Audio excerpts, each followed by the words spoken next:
Hello, this is Alex Calvo Garcia. You're listening to the Iron Hour podcast. Well, it is the week of the final, and you are listening to the Iron Hour podcast. The week of the playoff final, or as they're calling it on social media, the week of the promotion final.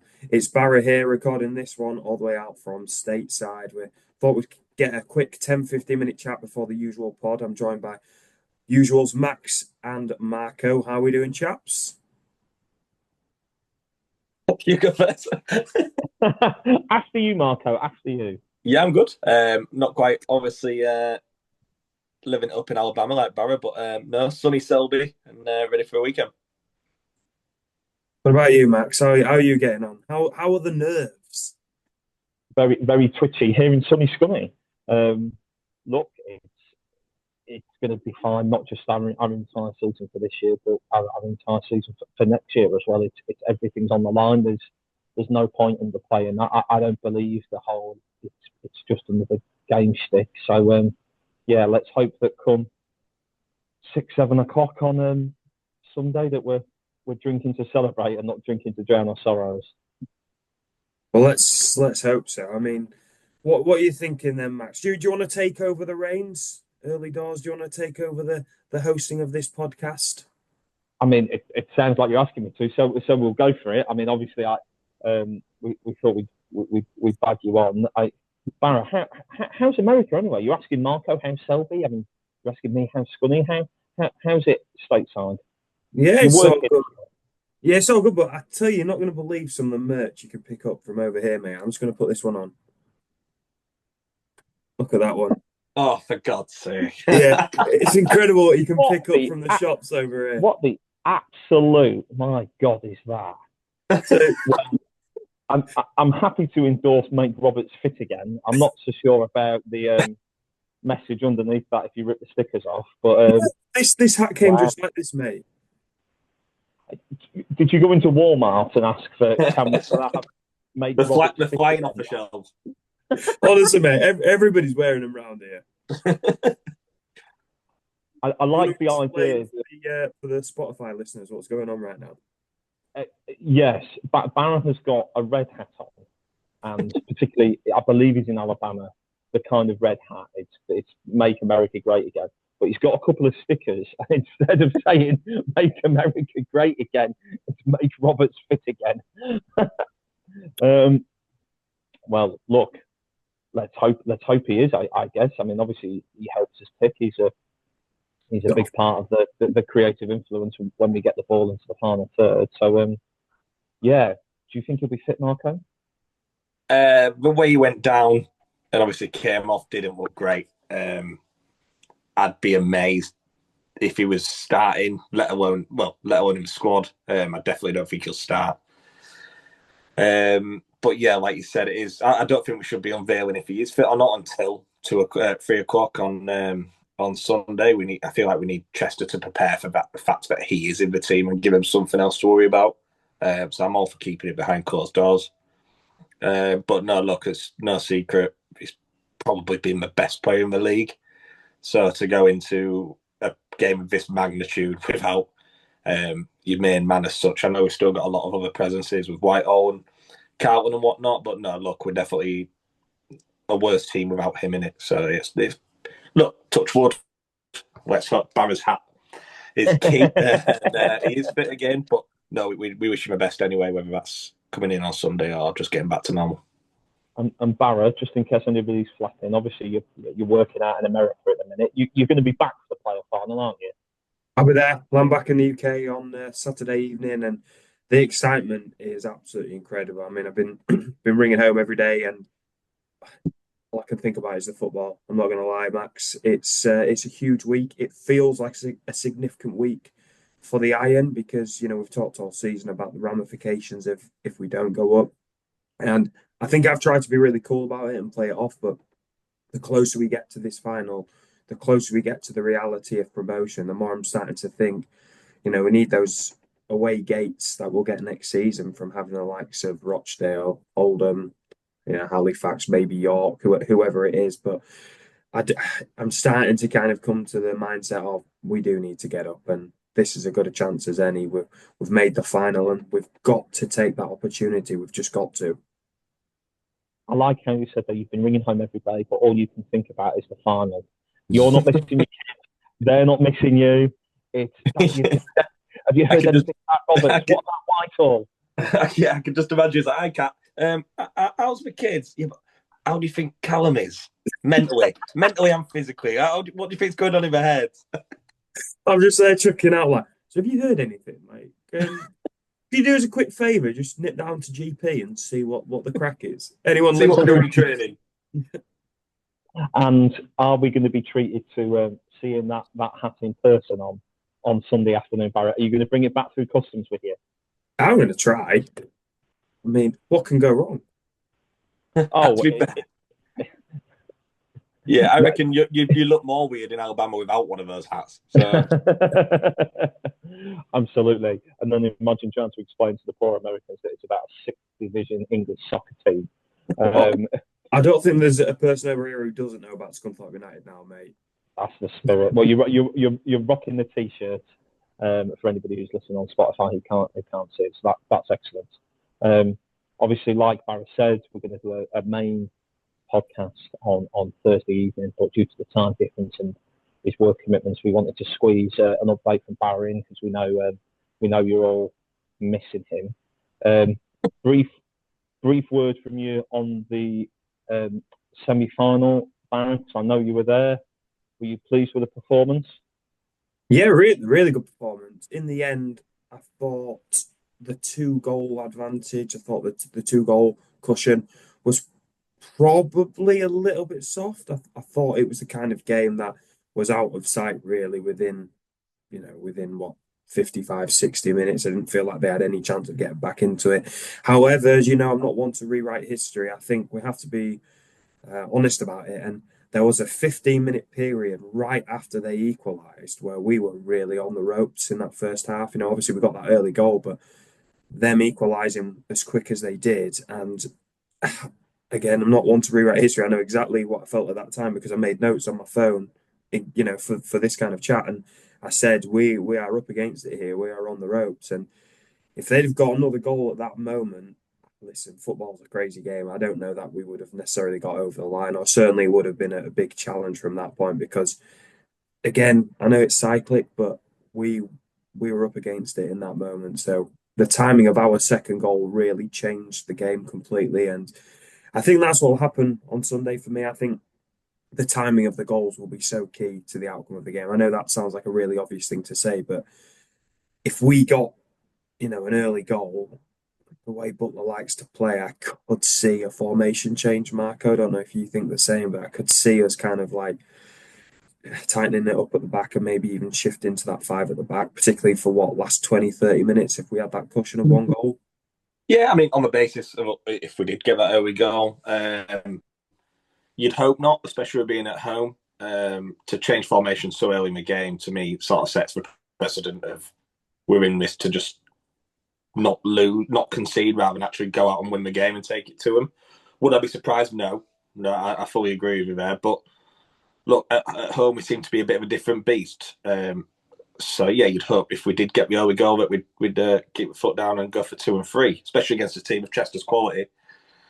1 goal, 2 goals, it might not be enough. So I think it's really important that we do keep taking it to them if we do get that first goal. But look, they'll be a different animal to what they were the other week when they came to Scunthorpe Park. So it's going to be really interesting to see. But no, I think Butler will stick to his guns, whether that's, we've seen 4-4-2 recently, whether that's going to come into fact, whether Roberts' injury is going to come into that, and if sort of a forced formation change where he goes back to that 3 remains to be seen, which worked so well against Chester at home. So yeah, it'd be really interesting to see, but look, no one knows till 3 o'clock who's going to be in the squad.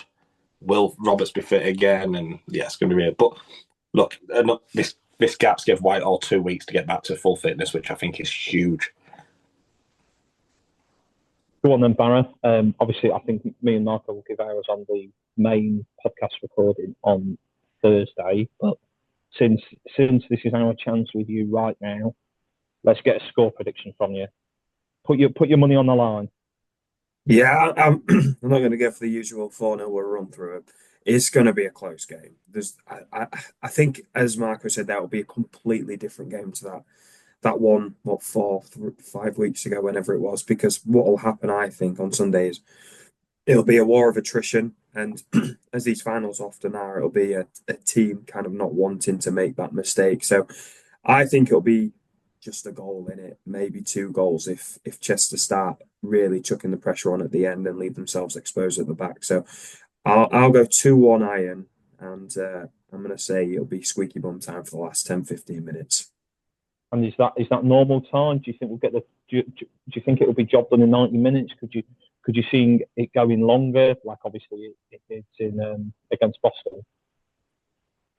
It definitely could go longer. It could go to penalties based on the fact that I see this game playing out in a very in a way that will be a game of few chances. But I'd like to think we'll get the job done inside the 90. Right. Well, thank you very much both for joining us for this quick pre-podcast. I don't know what we're going to call it. Podcast part 1 chat. We're pre-coming in your ears. Oh, see, there's always somebody. This is the podcast fluffer. And but hang on, given that joke, Barra, is from Chorley FM, surely it's post rather than pre. Yeah, true. Unless there's anything either of you want to add, we'll let Barra get back to a bit of Sweet Home Alabama. Thought about maybe singing a bit of Lynyrd Skynyrd at him, but nobody needs to hear that. I've not had enough pints of full fat coke to start a karaoke just yet. Yeah. So thank you very much for joining us, Barra. Looking forward to seeing you back in the UK. And Marco, we'll see you for the main podcast recording in due course, where I believe Barra's done a very special surprise for us. Hello, Iron fans. This is still the Iron Hour podcast. Although for any of you watching in, you may well have noticed that we've swapped Barra for the one and only People's Princess, Gareth Holden, Iron Army himself, or judging by his get up tonight, should it be Eminem? I'm just not very well. I'm trying to sweat it out, ready for Sunday. We've got Gareth and Roberts on late fitness tests. Or is for anyone who's seen Rocky? I think a bit of Sly Stallone, when he's got the hoodie and he's going out and jogging and exercising. Definitely not doing that. massive props to Gaz for still joining us. As you can probably see or hear from his voice, he is a little bit under the weather, so we're very, very grateful. I hope you just enjoyed that little pre-pod action we had with myself, Max Bell, Marco Paliga, and Andy Barraclough there from the Iron Hour podcast. Barra joining us from Alabama, but he's going to be back in time for Sunday. Marco, obviously it's the last game coming up. Before we get into the runner questions, just wanted to say, obviously it's the biggest game of the season. Are you looking forward to it? Does this podcast feel different to you? Are you nervous? Oh no, what is it? I'm trying to think of a good Butler quote. Say, "We'll do our talking on a pitch" or something. You know what I mean? But no, I say to my dad today, we're talking about it at work, and I really do think Sunday is such a good opportunity to really write your name into Scunthorpe folklore. I mean, look, a lot of people look back and it's the National League North. You compare it to the Championship days, your League One days, your Wembley visits, and it looks really small. But in some ways, it feels even bigger. This one does feel huge if we can sort of buck the trend of just constant relegations and turmoil. I feel like Sunday has got so much potential. Don't get me wrong, I don't want to overhype it because it could also be the worst day ever. But it's such a good opportunity for those 11, obviously with your subs as well, the full squad, to really write their name into Scunthorpe folklore and become heroes. So yeah, I'm looking forward to it. Yeah, this pod does feel a little bit different.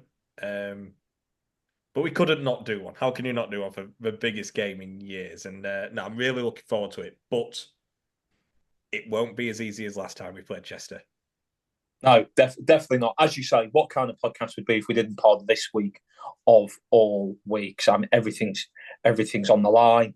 So it's a very special podcast. Obviously, we've just had the introduction with myself, Marco, and Barra. We've got a very special treat coming for you later in the podcast as well. But given the height of the occasion, we're not going to muck about with FPL updates, past player watches, hero, idiot, and moment of the week. This is a Chester preview. It's everything. It's the whole season. And yeah, after the Chester game, we hope to bring you a review. Whether or not we're devastated or delighted, we shall see come 6 or 7 o'clock on Sunday. But yeah, let's just crack on with all the questions and comments. Thank you to everybody on Facebook for sending them all in. Marco's gone a bit sophisticated this evening. He's gone for a glass of beer rather than a tinny. I very much like it. It's the final. It's the equivalent of a manager putting a suit on. He's been tracksuit all year, and I'm suited and booted, but I've got the glass instead of a tin. It's definitely not because I've been told off my mum. Well, look, I'm just disappointed that you didn't do what we said we were going to do last week and turn up in full camo. Right, let's go through Facebook. We're just going to go down the list. We hope we haven't missed anything. We're recording this on Thursday evening, so if you sent anything later than that, I'm very sorry. Right, David Cox saying he's confident. Gary Lundy has added that he's sending calm vibes. I know he's coming down from Scotland for it, so yeah, let's hope there's still calm vibes come full time, Gary. Let's open it up with a question first of all from Steve Dent, and I'll come to you, Gareth. These questions are in no particular order, just going down the list in terms of what people put them on Facebook. So first question for you, Iron Army. Should Shrimpton be in the squad if we have any injuries? And that's from Steve Dent. A tough one. If we have any injuries, we're going to have injuries, aren't we? Do we think? Well, I think we will. But who do you think's injured? Who do you think's not going to make it? Well, Mark Beck, maybe. Well, Mark Beck definitely not going to make it. I personally don't think Roberts will make it either. Controversial take. Yeah, just with his reaction when he went down, I can still see it now. He wasn't happy. Yeah, he walked off and what have you. I just, was he back on the pitch after full time? Was he in the huddle? I genuinely can't remember. I think people said they've seen him walking about, but be interesting to see. Is it 7 on the bench again? Yeah. Yeah. I just feel that he's done really well at Spennymoor. But you've got to think of those players we've got. Well, you've got to say, is he better than what we've got on the bench already? And I think he's been playing regular. So, yeah, maybe he does make it onto the bench, actually. Because he has been playing regular. And, he'll be match fit. So, yeah, get him on the bench. Great question, Steve. So in the list of questions, ironically, we don't actually appear to have one about Roberts. So we'll just jump off there. It's interesting. I'm not sure I agree with Gaz, actually, because I was on BBC Radio Homicide earlier on Thursday evening. And when asked if I thought Roberts would be fit, I think I said I reckon he'll be in the squad. It's the last game of the season. It could be his last game ever for us. He's out of contract in the summer. If he's 30% fit and you've got 7 subs, do you risk him? If he was half fit, Marco, would you risk him either starting or on the bench? I'm risking him on crutches. That's the spirit. Roberts, do you know what I mean? And the thing is, he'll want to play. I feel before the injury, he would have had his pick of clubs come the end of the season. Obviously, with his contract being open, having such a good year, it's so annoying that he has been relatively injury-free as well. So look, there's going to be nobody more pissed off than Carl Roberts because he really would have had potential for a good move, I think. If he's not in that squad, clubs possibly having a look saying, is he injured again? Is it worth taking that risk with a big contract or whatnot? But look, I think it's similar to the Whitehall debate, isn't it? We were saying if he's 50, 60% fit, you get him on the bench and give them something to worry about. But when we've got so much quality that we have at the minute of the club, especially in those wide areas and forward areas. Right, we'll come on to that. I've got a question in for Richard Parkinson. So I'll come back to Coffin, Doncaster, Eminem. Gareth, from Richard Parkinson, should Carlton start if Roberts is out? Probably is. He's got to start, hasn't he? If Roberts is out, well, what's you going to put there? Yeah, he's good when he comes off the bench, but if Roberts isn't there, I think he's got to start. What else are you going to go with? Marco, what's your feeling? Yeah, 100%. And I think he's earned that opportunity. Obviously, I think we'd all rather Roberts. But that's taking nothing away from Carlton. I think he's been in really good form when we've relied on him, especially with Whitehall's injury late on, and obviously coming off the bench in big games recently. Just look at Charlie. So no, we're blessed in the fact that we do have players of that caliber to bring on when probably the best player in the league gets injured. So yeah, I think it's a no-brainer. We'll probably see Carlton and Whitehall for a minute. It'd be interesting if he goes a 3 or a 2. I know we're mentioning that with Barra, but we'll wait till Sunday and we'll see. But yeah, Carlton's definitely staking a claim to be starting, you'd think. Excellent. Right. Next question, and also from Richard Parkinson. I'll come back to you guys. Will Starbuck start, or should he? I think he will start. Who else is going to start instead? I think I can't see the team changing from the Chorley game, other than Roberts, if he's unfit. But yeah, I think he'll start. I think he seems to start slowing games. First 20 minutes or so is possibly a mistake in him or two. But he grows into the games for me, and I would start him. I can't see why we wouldn't. But yeah. Marco, what's your take? I mean, you'd argue Rose would probably be first choice. Obviously, Butler mentioned we possibly might not see him again. I know he was at the Chorley game. He was spotted there, and so look, I hope he could possibly be in the team. Definitely not a squad, but 11. But yeah, I think given Starbuck's last performance with Chorley, I agree with Gareth where he said he got better as the game went on. Yeah, I'd probably say Starbuck would start. But look, we played Kelly there in the game at home, obviously a couple of months ago, and he really didn't have anything to do, which enabled him to score an absolute cracker. So it'd be interesting to see because they didn't really offer much down the flanks in that last game. So, well, touch wood, it's the same again this Sunday. But yeah, I think that's right.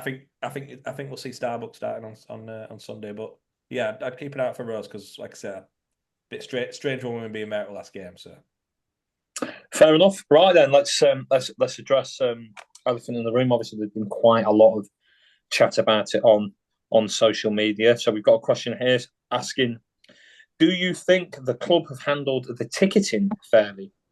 Why were season ticket holders allowed 4 tickets, usually 2 for expected sellouts? Gaz, what's your instinct, son? I think the damned if they're doing the damned if they don't, the club. You know, whatever they'd have chosen to do, people would have moaned.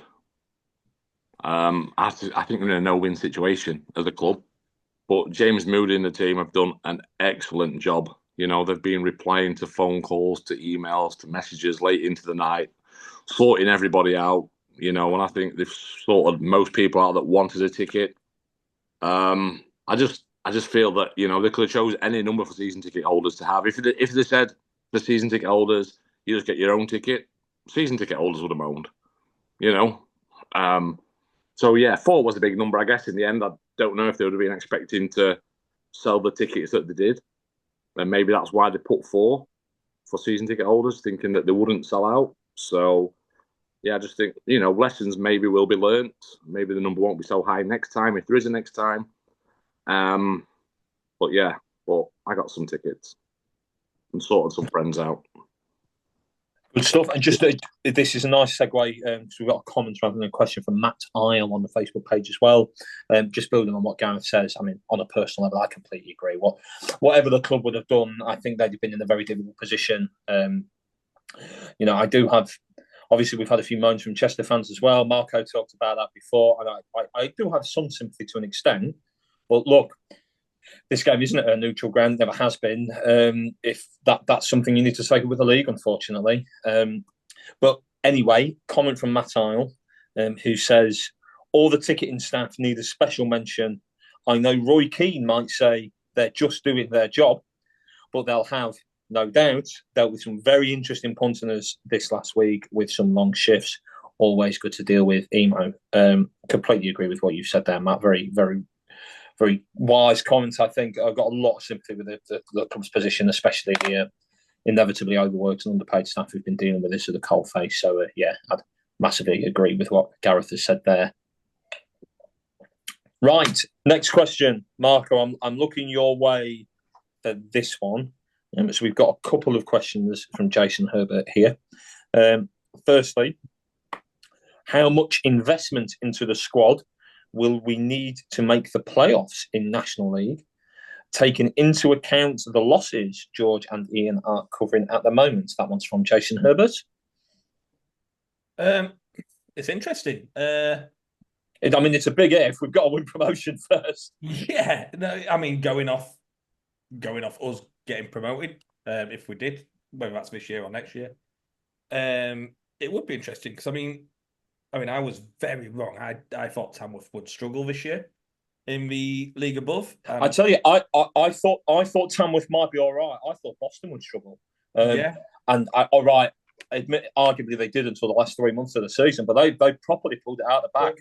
Yeah, I think one thing that we can sort of cling on to is I don't think, although look, the league table doesn't lie, Tamworth were a much better side overall the season, but I don't think we were a much better actual side than us. And to see how well they've done, Tamworth finished in the top half in the end, didn't they? Yeah, they made a bit of a half run for the playoffs at one point. Yeah, 2 or 3 points off playoffs. Yeah, which is a massive credit to them. You know, a brilliant season, and obviously the cup run as well. Yeah, so you'd like to think we'll probably have a bigger budget than Tamworth. Don't get me wrong, that's down to great management and obviously dealing with what they have. So yeah, massive props. So yeah, be interested to see with the budget and see if we look. I don't think our aim, if we did get promoted, which is still a big ask, Absolutely, would be right. National League now, playoffs. Let's get to Wembley. It's not. I doubt that's probably the task, but I do think that the top half of maybe our league and the bottom half of National League, the actual National League, I don't think there's much in it. I really don't. So it would be interesting to see. But in regards to owners and debt and what's being put into the club, we're really not the people to ask it. That is something that needs to be from the club. And like I said, we have no affiliation. So look, we all want to know. We want to know our club's in safe hands. But yeah, like I say, it's one for the club. So I can't answer that one. Yeah, I think there's one in terms of the strength of the league next season. I mean, also an interesting question. Like 3 of the 4 sides who've gone down from the National League are very, very southern, which, rightly or wrongly, the National League South has always had a bit of a reputation as being a little bit weaker than the National League North. You look at the absolute gang fight that was promotion out of the National League South this season. We've got Truro and AN other coming up. I mean, Marco, go on. Are you looking forward to going to Truro next season? I know we're not doing shout outs or heroes or anything, but a gentleman came to a pizza van this week and he was very noticeably Welsh to the point where the other people in the pub were saying, "You're definitely not from round here." He's from Merthyr. Merthyr Tydfil, to give it its full name. I said, I'm pretty sure they're coming into my side's league if we don't go up next week. He went, well, he said, yeah. He said, that's where I'm from. He said, I'll tell you what, you want to piss and go up. He said, because you don't want to be going there. I've never personally had the privilege of going to Merthyr Tydfil, and I hope I won't. He said it's like the land that time's forgot, but he said for an away day or if you go there for a weekend, he said you'll have the best night out or you'll die. That is an endorsement that we've secured via an ex-resident of Merthyr Tydfil who's gone to Marco's Pizza Van in Selby. If we lose on Sunday, it's not the end of the world. We could have an interesting away day at Merthyr. Absolutely. And I believe Bedford have been put into our league as well. So there's a couple of nice, long, juicy trips waiting for us if we don't get out of this division. So also, I know you're going to kill me while we're on about leagues and split. Massive shout out to Farsley today because I've been dealt another shit hand. Yeah, correct. They've been put down to step 5 of the non-league pyramid, which is one above my local side. Do you know what I mean? Any Iron fans listening, so next season they'll be in the same league as Barton, Bottisford, and Beverley. We're not 100% sure of the reasoning behind this, but for step 1 to step 4 of the non-league pyramid, you need a particular license to qualify for it. The non-league authorities have not granted Farnsley Celtic that license, so they've been relegated 3 divisions, basically. Hopefully it'll give them a chance to rebuild. I guess the financial side of things might be slightly easier for them. They lost their last 18 games of the season, and they've got really, really significant off-field issues. So I hope, maybe a bit like us getting relegated 3 times, albeit over a few more years, it's maybe that moment where they hit rock bottom and they bounce back. But big shout out. We shall see. Yeah, massive shout out to Farnsley. Then we also have a second question from Jason Herbert here, and this sort of I will come back to you, Marco, briefly, just because I think it links to the second half bit of what you said, where Jason Herbert said, quote, "It's rumoured that Michelle is going to leave," I think he's missing a word there, "at the end of the season. How do we persuade her that she is the best person to be in control of Scunthorpe United, as all the decisions she has ever made have been for the benefit of the club and never to benefit her personally?" Marco. Yeah, look, it's no secret. Michelle's a hero. We wouldn't be doing this podcast if it wasn't for people like Michelle. And that goes for overboard. Whether you agree with some of the decisions have made once they've been in the club, or like I said, the rooms with debt or any of that, there'll always be a place for Michelle. And look, we're not the best to answer this because it is all in-house. Again, it's all rumours until you see it in black and white there on James Moody's put it on his Twitter or on the Scunthorpe page. We don't know. So again, it is all rumours. I think you'd struggle to find a Scunthorpe fan who doesn't want Michelle at the club. I feel like she's been a big part of this sort of regeneration and building of the club again. So, no, look, I don't think it's a case of us persuading her if Michelle will know if she wants to be there or not. You've just got to put a lot of faith in, and the other 4, whether that be Rog, George, Ian, and obviously a lot more people behind the scenes, and just trust that they do the best for the club, and that's all that matters now. It's not personal opinions on people or people at the club. It's how to get the best out of Scunthorpe United, and look, that it's not always who you want. It's going to be an interesting one, but yeah, like I said, it is all rumours at the minute, so we'll see at the end of the season. But like that, the focus at the minute needs to be on the pitch, and that's Sunday, and let's just hope we can get out of this division. Absolutely. As Marco quite rightly said there's a lot that we don't know right about now, but there is one thing we do know for sure, and that's Barra's got a nice little surprise for us in the podcast. Here he is speaking to a promotion winner from our very own Scunthorpe United. Well, we thought we'd catch up with who better than an Iron legend and a man who's been through the ringer himself with a playoff final and come out the right side of it in Russ Wilcox, a man who's been on the podcast before. Not only former Iron player, but of course former Iron manager, setting that world record. I'll get that one in for you, Russ. 28 games unbeaten as a manager. Thanks, Barra. Yeah, that's okay. I love talking about it. But let's talk about that playoff final. I mean, what do you remember from that day in '99? Yeah, very special day. Real mixed emotions for me. Obviously, the joy of winning. My eldest son Joe was mascot for the day. He was 10 then. He's now 36, which is scary. And it was last game me actually father watched me play. He'd watched me from 9 years old to 35, and unfortunately, we lost him a few months after that. So real roller coaster day. But obviously, the positive side of it was an incredible victory. A game that's ebbed and flowed. We were very dominant first half. I remember that, thinking we were disappointed to only come in 1-0, and then, to be fair to Orient, the second half they threw everything at us. They changed their shape a little bit and caused us lots of problems. But to win as a defender as well with a clean sheet was brilliant. Really tough conditions that day. I mean, it had to be getting close to 100 degrees Fahrenheit. It was absolutely boiling. What do you remember from that day? And I chucked it in before that. I think it was one of the best individual performances I've ever seen. Would you say it was your best performance, certainly in an Iron shirt? I think looking at the magnitude of the game, then you probably have to say yes. There were certain moments in the game I made a tackle in the box that, looking back at it now, frightens me. The fact that I went to ground and I just got on, I just touched the ball. Otherwise, it would have been a penalty. So, yeah, the magnitude of the occasion. It was a team effort. It wasn't about my performance. It was about us performing well as a team. I thought us back three on the day were amazing.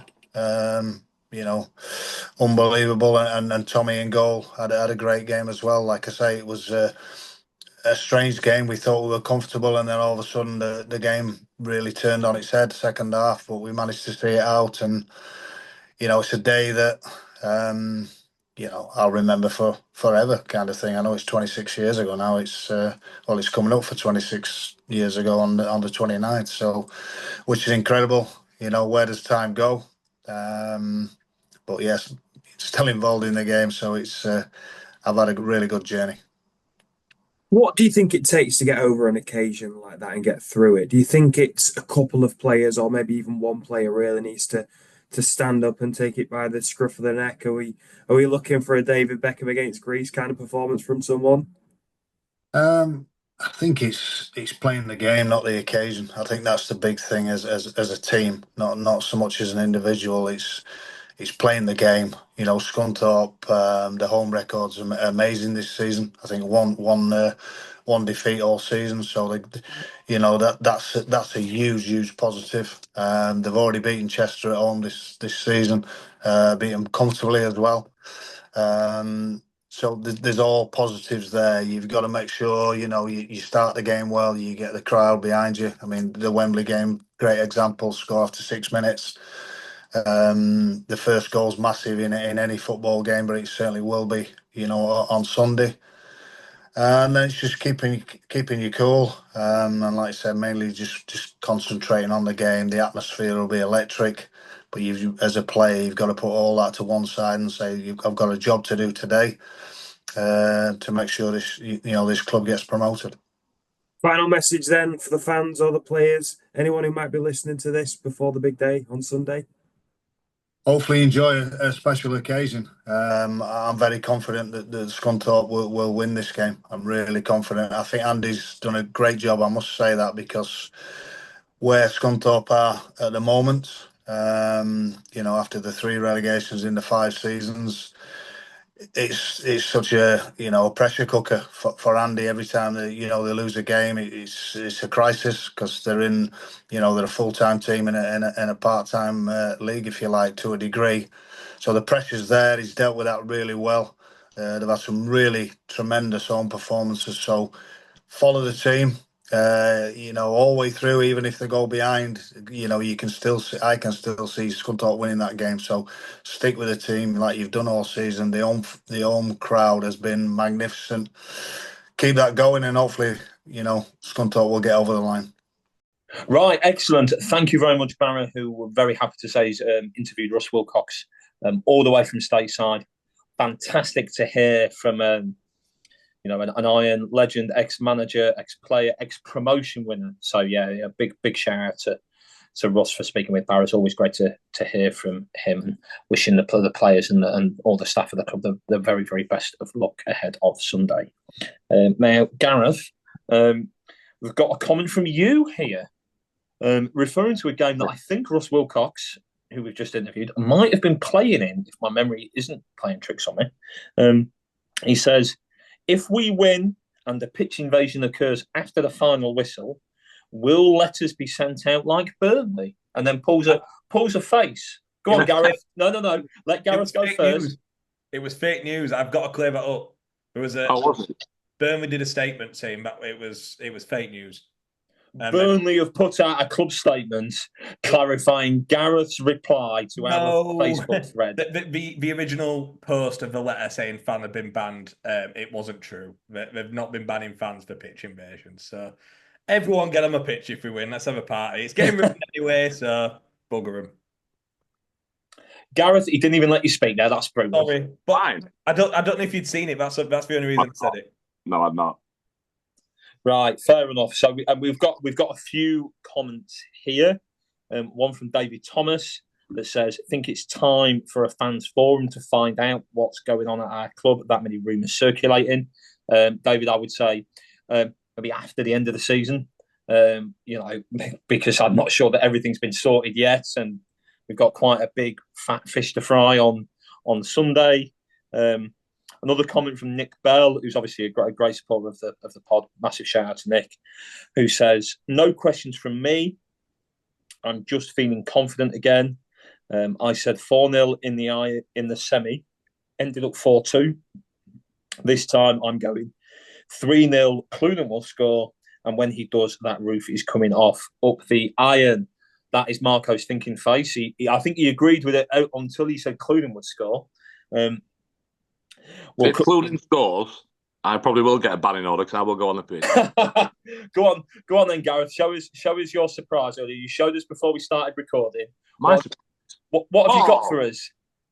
I have got Ryan. Yeah. I've got balloons. I'm prepared. You're off to a kid's birthday party. Well, I'll be off to a party, hopefully. Very good. I very much like the claret and blue balloons there, which Gareth has just showed for any Iron fans. Available on Amazon. Yeah, $5.99 a pack for, I think there was 50 balloons in each pack. Also, I've been saving this bad boy for Sunday. Oh God, is that Danny White or vodka?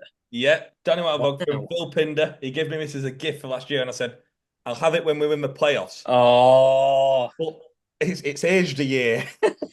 Oh, what? I've got one of them as well. Yeah, I won't be drinking it. So I need an excuse to drink it. So if we know Danny Whitehall's a big fan of a pod, a big friend of a pod as well. So if he could just get us over the line and give me an excuse to drink it, that'd be great. I don't think vodka's meant to age. No, do you know, that was exactly the question I was about to ask. Obviously, like stuff like wine and port can age, no issues. Can fermented potatoes? You never hear, "Oh, here's a great 1968 vintage Californian vodka," do you? I don't want to know what that could do to me Sunday night if we win. That could be another podcast from A&E. So, yeah, I'm looking forward to it. A massive shout out to Phil Pinder as well, who's a great supporter of the pod, a great Iron fan. But yeah, if anybody does see Marco dancing outside Snaps at 3 o'clock in the morning, guaranteed to get your eyesight back after 3 days. Question here on another point from Jack McNeil, probably for you, Marco. Obviously, we've got home fans going in the corner nearest the away end. I can imagine there being quite a good atmosphere in that section of the ground. Jack asks, quote, "Are season tickets in the corner an option for next season?" I'm going to be a party pooper in here and say probably not. Will there be enough games where it's a sellout to justify season tickets? Is the problem? And look, we all love the idea of a corner, myself included. I think being there, having that back and forth. I remember Rotherham in the playoffs a couple of years ago, and it was a really good atmosphere. But it's one of them where if it's not that full away end, what we're going to get next year, we're going to get that 3 or 4 times, maybe twice, 2 or 3. Then it's just a bit dull, and you wish it was in the Donny Road end. So, yeah, I'm going to be boring and say no. Come back to me when we're in the Championship, then we'll have a think about it. Fair enough. I think that's a very fair response. So another comment from Positivity Dave. I think we'll come to you for Gareth for this one. Obviously, he's a big supporter of your channel on Iron Army on YouTube and the Matchday vlogs and so forth. Positivity Dave says, all away fans to be searched before Sunday's game, given the debacle of their last visit when they threw all those flares. We have been searched on numerous occasions at away games this season. I said, away fans, trusting that we won't be that stupid. Do you agree? Up the iron. That's a tough one, isn't it? They're not going to search 1,600 fans in that away end. No way. You know, there'd be a delayed kickoff if they were to do that. And even when you do get searched, you know, you can hide them places. It's easy done. So yeah, it'd be in an ideal world, but then you look at it and think, if the away fans are all getting searched, then the home fans have all got to be searched as well. We've had pyros ourselves. So, you know, you can't search everybody. And even if you do search everybody, they will still get in the ground. Yeah, and as you say, I think if you were searching over 8,000 people, then that might take you a bit of time, unfortunately. Just in terms of the club communications, I know they have encouraged and will encourage people to get down to the ground early, as early as you possibly can, and get into the ground as early as you possibly can, particularly if you're on the terrace. For any Iron fans who've been living in a cave or Merthyr Tydfil or Selby, you will have noticed that a road closure was initially announced for the M181 over the course of the whole weekend. There has been a partial reversing of that. The northbound, which is the section when you're driving towards Scunthorpe, will now be open prior to the game, and the southbound section of the motorway will be open after the game. So that's if you're driving away from Scunthorpe to Doncaster, Merthyr, or Chester. So hopefully there won't be too much chaos and carnage before the game, but we'll keep our fingers crossed. Marco, we've got a comment here from Jack Drury that says, talking point, ... Marco's Pizzas at East Holton on Saturday. Is that a plant? Have you paid off Jack? No. And any Scunny fans that come to the van, I'd rather give me a shout. I'd always like to meet one. But no, really, it was a really good event. It was a tractor run for a gentleman who sadly passed away during COVID, and it's a big event that happens there every year. Next year it's going to be, I think, 8th or 9th of May. And there was 97 tractors doing a 30-mile run. And yeah, just really good event, really good cause, raising money for a lot of air ambulance charities and dementia charities. So yeah, great to see you. Should have said hi. But yeah, we sold out. We misunderestimated it. It was. Hang on. Was that deliberate? What? You said we misunderestimated it. Yeah. That's okay.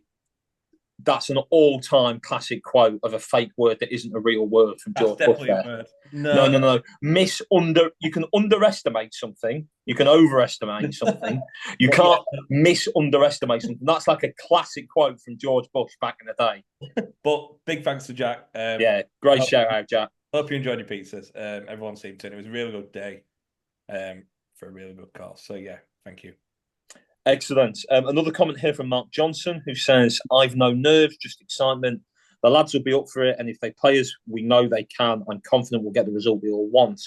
It promises to be a great advert for this league with a great atmosphere and two teams going for it.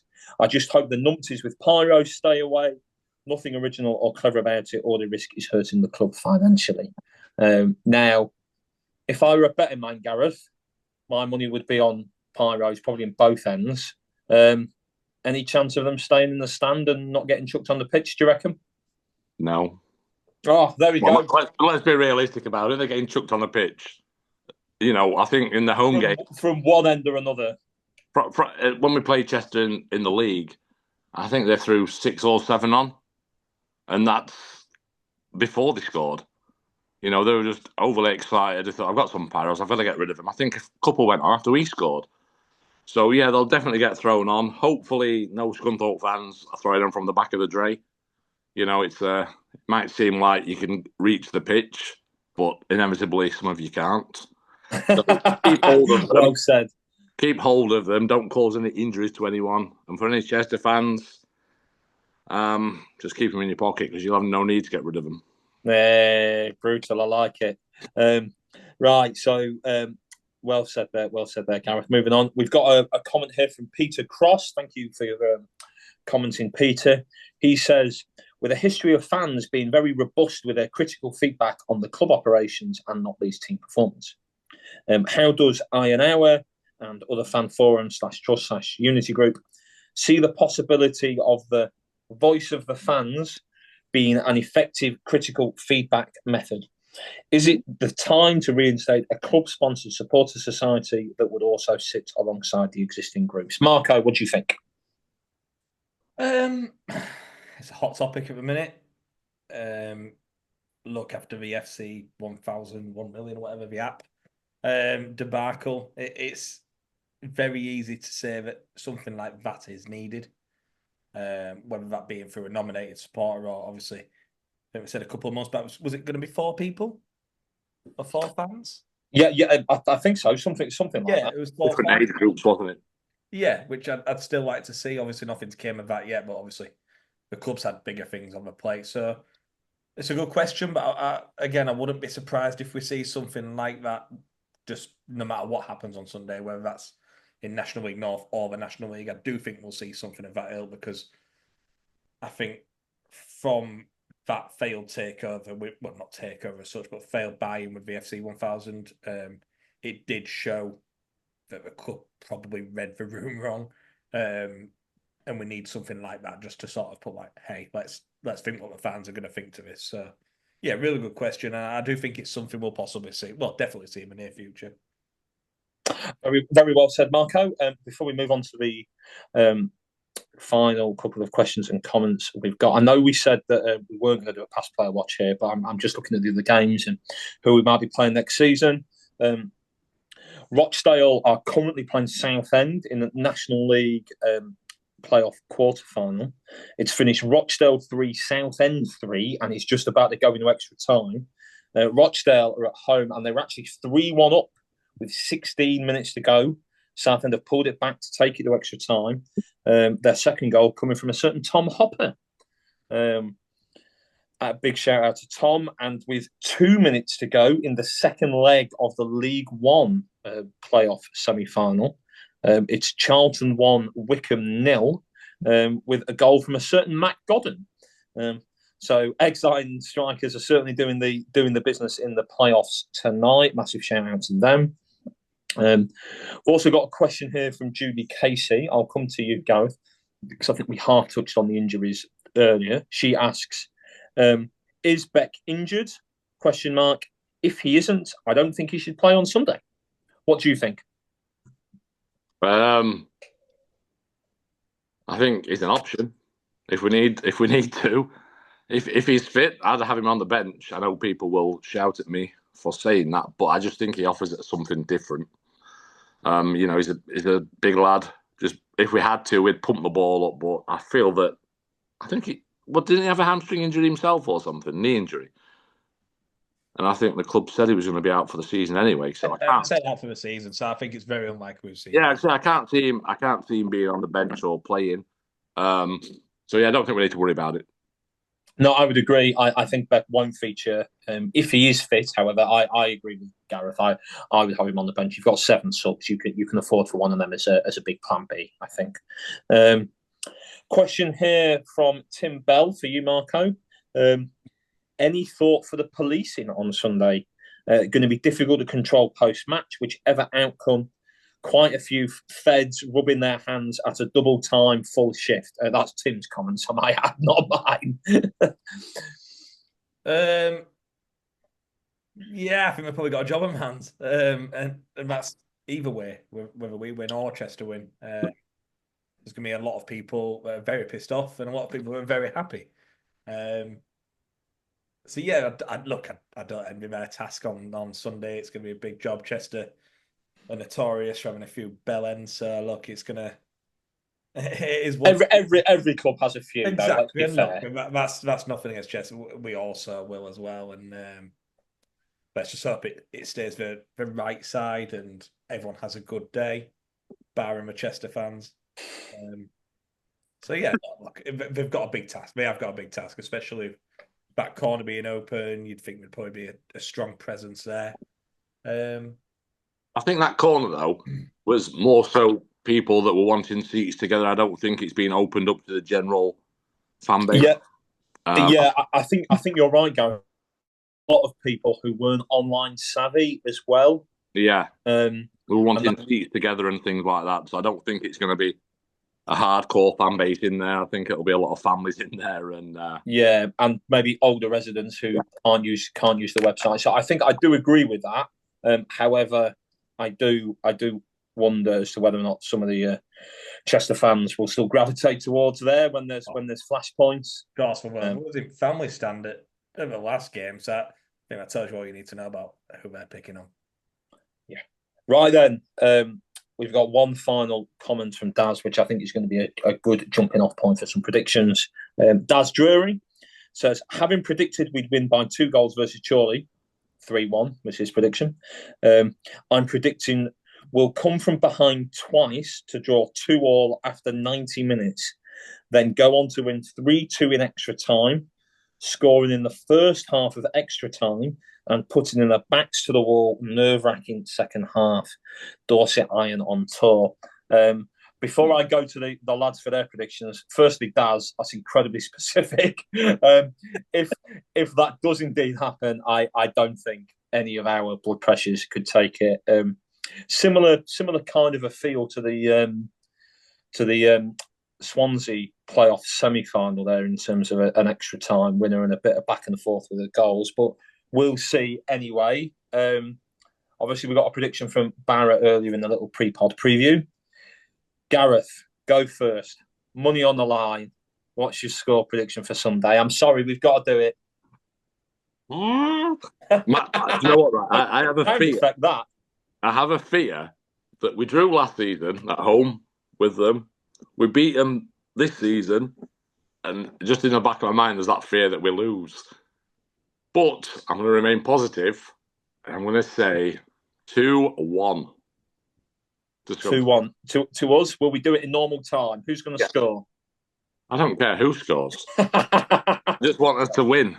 It's just and going on about that as well. It's not, we've got to make sure that we're there for the moments that matter in the box. At both ends. If we get that chance, put it away, and if we can make a tackle in our own box, then make that tackle. But we've just got to be precise and clinical. Yeah, 2-1. 2-1. Okay, Marco, follow that. Is it Jack? Is it Jack Drew who asked that question? Daz Drew. Daz Drew. So many Druries. If that happens, there'll be a medical incident in the crowd. Me. But I do see where it's coming from. I can see goals. I'm going to 3-2 Iron win extra time. That's literally what he said. Okay, well, Marco's going for the same prediction as Daz Drury. Fair play, Daz. Yeah, Jack Drury was the pizza band shout out. That's it. Jack's his son. Excellent. The Drury Massive are out in force. Big shout out to Jack and his dad, Daz. Okay, so Marco, you're going for a 3-2 Iron win as well. Yeah, do me 90 minutes. I think there'll be a very unlike Andy Butler game. I think they're going to come at us and we'll get goals, but I do think they might grab 1 or 2. Okay. Look, I'm going to be fair. I'm going to put my thoughts on the line here, and I think it's going to be the opposite of Marco. I think it's going to be really nervy. I could see mistakes from both sides. I think of that 10 minutes after Chorley's equalising, when we had sort of 3 or 4 passes going astray. I can see Chester wanting to stay in the game. I think they'll try and learn from how open Chorley were and go, right, no, we need to make sure that this is 0-0 or this is 1-1 going into the last 20, 25 minutes. Oh, God. I don't want to sound like an arsehole, but I'm going to go for Chester on penalties. Well, you're an arsehole. Yeah, I nearly said something really bad, man. I had to stop myself. But no, look. No, go on. Say what the listeners and the viewers want you to say. Look, it's a final and anything can happen. Not always the best team wins in a final. That is for sure. Correct. As we proved against Chester in the league last season and also the Boston playoff semi-final. You are only ever one refereeing bad decision away from getting knocked out when you shouldn't, Look at the Euros. Italy were not the best team in that last European championships, and look, it just shows it's the team on the day. Yeah. I think everything goes out the window, don't it? It's a one-off game, and that's the beauty of it as a fan. For both sets of fans, it's a one-off game and anything can happen, Absolutely. Right. Well, that's the end of the questions and our sort of bumper pre-Chester playoff final preview. Thank you very much to every Iron fan for watching, every Iron fan for listening, and heaven forbid if there's a few neutrals watching and listening, or even if there's a few Chester fans who've come to be spies in the camp. Marco's giving his thoughts to you there. I think that's called doing a Tom Zanetti, isn't it? Speaking of Tom Zanetti, he's on right wing. Barra, I've got your T-shirt made up. Oh, geez. So excellent. Yeah, I expect you to wear it.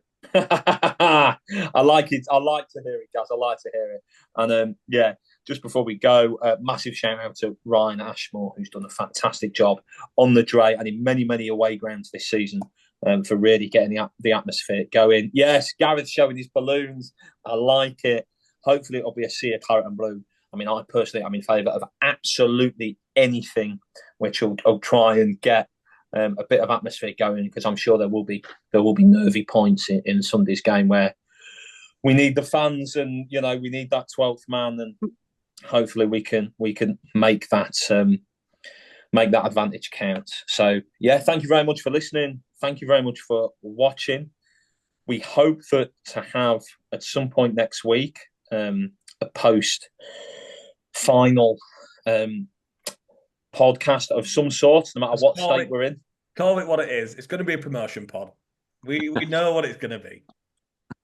Well, I mean, it'll be a pod that's talking about one side getting promoted, whether or not it's us or Chester. So we shall see, and normal service will be resumed at that point in terms of FPL updates and all the other bits going on. So fingers crossed for Sunday, and look forward to seeing you all there. Up the Iron. Come on. Get into him.